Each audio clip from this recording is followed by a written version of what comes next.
কৃষ্ণ জয় গুৰু শংকৰ। আজি বৰপেটা সত্ৰ দৰ্শন কৰিছোঁ, কীৰ্তনঘৰ, য'ত আমাৰ শ্ৰী শ্ৰী মাধৱদেৱ পুৰুষে এই কীৰ্তনঘৰ ভাগিতেই বৰপেটাত বাস কৰিছিল, থাকিছিল, আৰু ইয়াতে তেওঁ পৰম ঈশ্বৰৰ ভক্তিৰ কথা চৰ্চা কৰিছিল।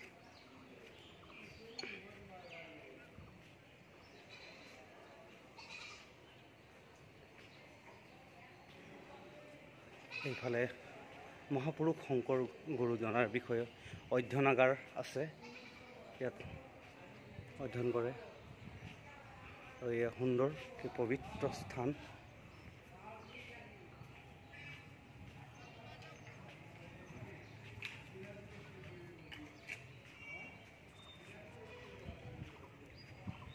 কৃষ্ণ কৃষ্ণ কৃষ্ণ।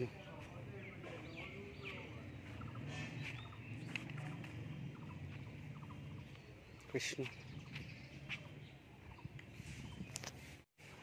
আৰু এয়া আমাৰ লগৰসকলে দুই এজনে পোচাক ধুতি পৰিধান কৰিছে। আমি হবেও এতিয়া গৈ পেলাই ধুতি পৰিধান কৰিম ইয়াত কাৰ্যালয়ত। সুন্দৰ ঠাই।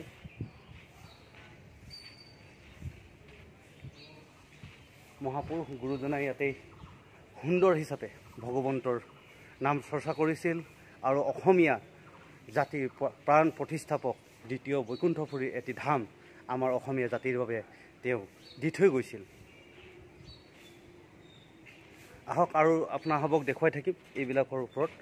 আমাৰ লগৰবিলাকে পোচাক সলাই আছে, ধুতি পৰিধান কৰি আছে। ইয়াত অহাৰ লগে লগে আমাৰ অসমীয়া জাতিৰ, অসমীয়া কৃষ্টিৰ বাবে আমি যিদৰে দশৰথ ৰজাই যেতিয়া নিজৰ পুত্ৰক শিক্ষাগুৰুৰ ওচৰত যেতিয়া ৰামে শিক্ষা গ্ৰহণ কৰি আছিলে, নিজৰ গুৰুৰ ওচৰত তেতিয়া দশৰথ ৰজাই দৰ্শন কৰিবলৈ যাওঁতে সম্পূৰ্ণ ৰাজকীয় ৰাজ পোচাক সলাই তেওঁ এই ঋষি আশ্ৰমৰ পোচাক পৰিধান কৰিছিল। ঠিক তেনেকৈ আমিও এনে এটা অনুষ্ঠানলৈ আহিলে এইসমূহ পৰিধান কৰিব লাগে, নিজৰ জাতীয় পোচাক পৰিধান কৰিব লাগে, আৰু এনেধৰণৰ কীৰ্তনঘৰত আমি প্ৰৱেশ কৰিব লাগিব নিজৰ সেই পোচাক সলাই পেলাই। ঠিক তেনেকৈ আমাৰ লগৰসকলে সেই পোচাক পৰিধান কৰিছে, আৰু এজনে সেই পোচাক, দুজনে তেওঁলোকে পোচাক পৰিধান কৰি কীৰ্তনঘৰত সেৱা ল'বৰ কাৰণে আগবাঢ়িছে। চাওক, সেয়া তেওঁলোকে পোচাক পৰিধান কৰি আহিছে। সেয়া আমাৰ লগৰসকল একোজনকে আজি কীৰ্তনঘৰত সেৱা ল'বলৈ আহিছে।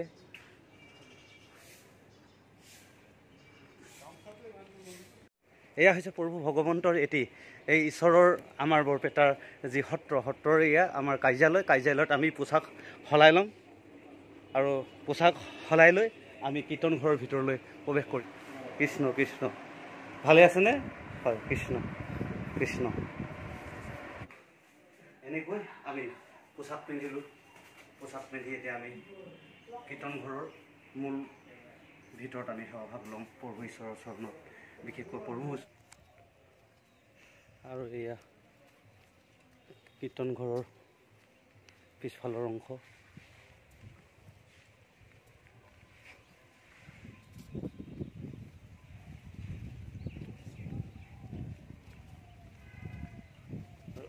এই পাছফালে ধূপ ধূনা চাকি কিবা দিবলগীয়া থাকিলে কীৰ্তনঘৰৰ পাছফালে এনেকৈ দিয়া হয়। কীৰ্তনঘৰটো কি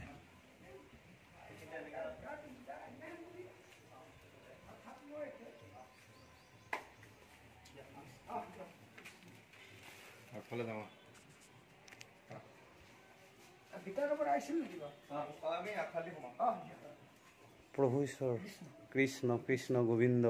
ভালে আছে? কুশলে আছে? আহিছোঁ আপোনালোকৰ এইফালে। আৰু এইফালে কি কয় পিছদুৱাৰ? অঁ, ঐক্যভণ্টি ইয়াতে আছে। অঁ, গুৰুজনাই ইয়াতে ঐক্যভণ্টি স্থাপন কৰিছিলে। হয় হয়। আৰু এইফালে মানে এনেই ধূপ চুপ দিয়ে মানে? তাতে ধূপ জ্বলায়, ভিতৰত নজ্বলায়? ভিতৰত ধূপ নজ্বলায়। এয়া হৈছে বৰপেটাৰ। হয় হয় হয়।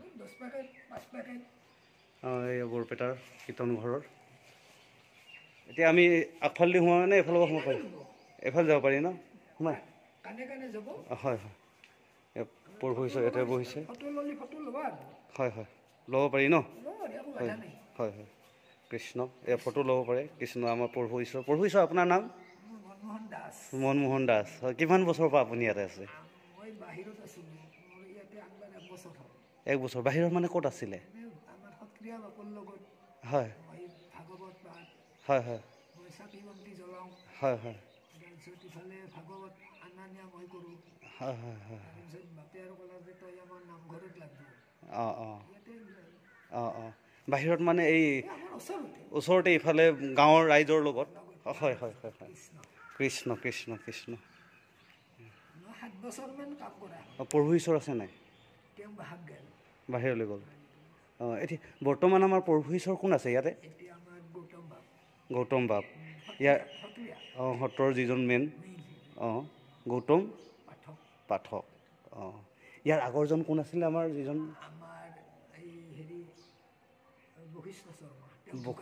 অঁ বৰ সুন্দৰ মানে তেখেতে তাল বজাই আৰু গীত গাইছিলে হয় হয় হয়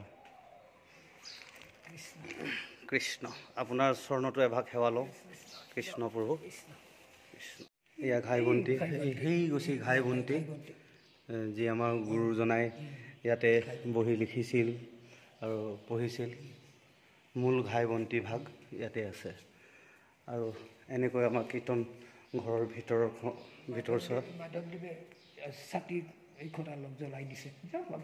এই ইয়াতে আমাৰ মাধৱ পুৰুষে জ্বলোৱা এই গুচি খুব সুন্দৰকৈ আছে এয়া চাওক মাধৱ পুৰুষ প্ৰভু জনাই আমাৰ শ্ৰী শ্ৰী মাধৱ পুৰুষ প্ৰভু জনাই সুন্দৰকৈ জ্বলোৱা এই অক্ষয় বন্তি গজি এয়া দ্বিতীয় বৈকুণ্ঠপুৰী আমাৰ বৰপেটা ধামৰ এই বৰপেটাত আহি আমাৰ সঁচাকৈ প্ৰভু জনাই ইমান সুন্দৰ আৰু মন আমাৰ ইমান সান্তনা জগাই তুলিছে প্ৰভু ভগৱন্তৰ কৃপাত কৃষ্ণ কৃষ্ণ কৃষ্ণ কৃষ্ণ এয়া আপোনালোকক দৰ্শন কৰাইছোঁ আৰু প্ৰায় আমাৰ যাতে অসমীয়া সমাজ অসমত বাস কৰা সকলো জাতি জনগোষ্ঠীয়ে আহি এই সত্ৰভাগলৈ যেন আহে আৰু নিজৰ মন পবিত্ৰতা কৰে যে কলি যুগত হৰিনামেই প্ৰধান হৰিনামেই সাৰ কলিত গুৰুজনাই কৈছে কলিত কীৰ্তন বিনে নাহিকে দুজা গতিকে কলিত কীৰ্তন এই কীৰ্তন ঘৰত আমি দৰ্শন কৰিলে কলি যুগৰ পবিত্ৰ বৈকুণ্ঠৰ ঈশ্বৰ হৃদয়ত বাস কৰি উঠিব গতিকে আমি এই কীৰ্তন ঘৰত আহিব লাগে ভকত বৈষ্ণৱৰ লগত আমি সংগ দিব লাগে ভকত বৈষ্ণৱৰ লগত আমি দুআষাৰ কথা পাতিব লাগে আহক এই কীৰ্তন ঘৰৰ আমি মণিকূট ভাগ যি সুন্দৰ মণিকূট ভাগ আৰু তুলসীৰ খুঁটা আপোনালোকক দৰ্শন কৰাইছোঁ এয়া আমাৰ ইয়াতে আমাৰ মূল সত্ৰাধিকাৰ প্ৰভুজনা বহা এইখন আসন আৰু সেইখন আমাৰ যিজন বৈশিষ্ট্য শৰ্মা প্ৰভুজনা আছিল আৰু তেখেতৰ আসন আছিলে আৰু প্ৰত্যেকে যেনেকৈ বহে প্ৰত্যেকৰ আসন ইয়াত সুন্দৰকৈ ৰাখিছে এতিয়া আমি সেইফালে যাব নোৱাৰোঁ তেওঁলোকৰ সুন্দৰ আসনৰ সন্মুখত এতিয়া তেওঁলোকে যেতিয়া আজি প্ৰভুজনা নাই আমি দৰ্শন কৰিব নোৱাৰিলোঁ তথাপিও আমি প্ৰভুজনাক এখেতক লগ পাইছোঁ এখেতৰ দ্বাৰা আমি কিছুমান কথা জানিব পাৰিছোঁ এয়া হৈছে আমাৰ মূল কীৰ্তন ঘৰ আৰু কীৰ্তন ঘৰৰ এয়া হৈছে আপোনালোকক দেখুৱাওঁ এয়া গুৰু আসন ভাগ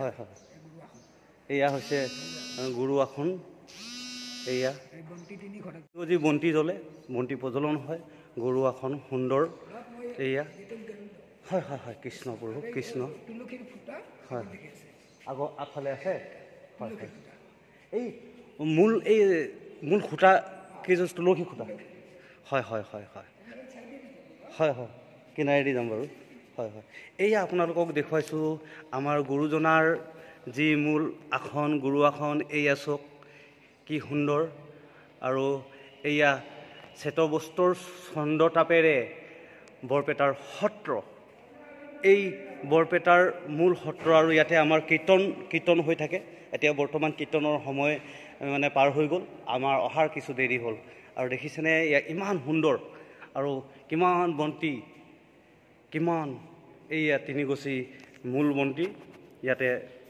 জ্বলোৱা হয় অহৰহৰ অক্ষয় মন্দিৰ ইয়াত জ্বলি থাকে আৰু ইয়াত চাওকচোন কিমান সুন্দৰকৈ সজাই ৰাখিছে আৰু এয়া ডাঙৰ ডাঙৰ তামৰ চৰিয়া বুলি কয় তৰু বুলি কয় এইবোৰ ইমান সুন্দৰ চব তামৰে বস্তু এয়া আৰু ইয়াত এই কীৰ্তন ঘৰত মূল ভকত হিচাপে বৈষ্ণৱ হিচাপে এয়া গৰুৰ পক্ষী ভগৱন্তৰ যি বাহন আৰু সেইফালে আছে প্ৰভু ঈশ্বৰৰ মূল ভকত সোঁহাতে আৰু ভকত হনুমন্তৰ এটি মূৰ্তি আৰু ইমান সুন্দৰকৈ এই কীৰ্তন ঘৰভাগ আছে আমাৰ মহাপুৰুষ মাধৱদেৱৰ দ্বাৰা ইয়াত স্থাপন কৰা এটি সুন্দৰ পবিত্ৰ অনুষ্ঠানত আহক অহৰহৰ ভকত বান্ধৱসকল ইয়ালৈ আহি থাকে আৰু ভকত বান্ধৱসকলে ইয়াত আহি সেৱা কৰি থাকে কৃষ্ণ আৰু আপোনালোকক দৰ্শন কৰাম এই সত্ৰভাগৰ মূল তুলসী খুঁটা এয়া হৈছে তুলসী খুঁটা এযোৰ যে সম্পূৰ্ণ এই সত্ৰভাগক ধৰি ৰাখিছে আজি অত যুগ ধৰি অত দিন ধৰি এই তুলসী খুঁটা ইমান সুন্দৰকৈ দৰ্শন কৰিব পাৰে চব সত্ৰভাগক ধৰি ৰাখিছে এই যোৰা মূল তুলসী খুঁটা সন্মুখৰ এয়াই হৈছে আমাৰ বৰপেটাৰ কীৰ্তন ঘৰৰ মূল ভিতৰৰ অংশ কৃষ্ণ জয়গুৰু শংকৰ